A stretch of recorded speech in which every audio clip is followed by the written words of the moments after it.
reading today is quite interesting, inasmuch as it points to the fact that there is another world, a world of the Spirit, and that in actual fact that world sometimes enters into our own world. However, when you think about it, why should we actually rely on this transition between the two worlds, as so many people do? What do we actually gain from it if we believe that there's a spirit world which enters into our world in order to give us advice or help or guidance? It's interesting again that people so want to cling to that idea that there is a spirit world. They want to cling to the idea that in some way they're connected to another sense of being. They want to feel that they're connected to another reality.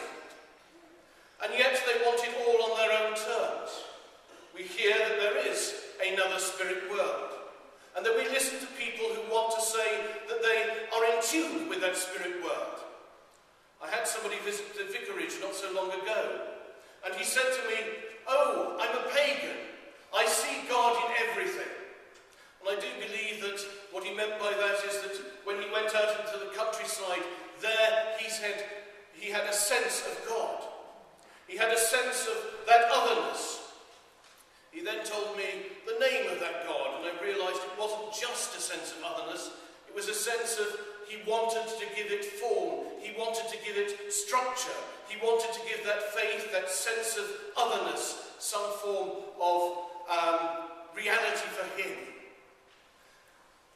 People do that quite often. They want to believe that there's another spirit world. And in this city of ours, people do it all the time. They're not so willing to come to a Christian church.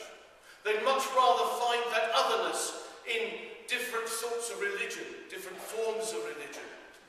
They want to find that spirit world somewhere else. And yes, our reading points to the fact that you can find it in other things. But when we look at the Witch of Endor, we see quite plainly that we're not supposed to meddle. There are many ways in which we can reach the spirit world, but in actual fact, our instruction is don't try to reach it. Rely on the faith of the church. Rely on the teaching of the church.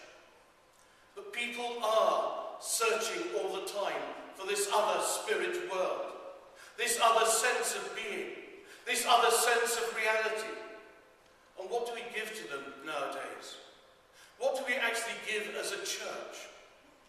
Well, it's quite interesting that we sometimes give them a lot of arguments. We sometimes give them a lot of debate, which seems to many people quite senseless. They never quite reach that spirituality that they're searching for, that they're hungry for. We seem sometimes to miss the very essence of what it is we're trying to teach, that there is a better world that we're all heading towards. That world of heaven. That world which Jesus leads us to. We seem to miss that so often because we're so bogged down in the trivia of our faith.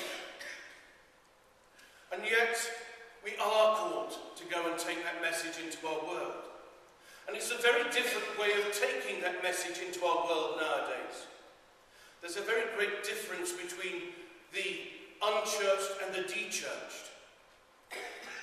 Nowadays, people searching for faith, there's a generation which once knew about Christianity.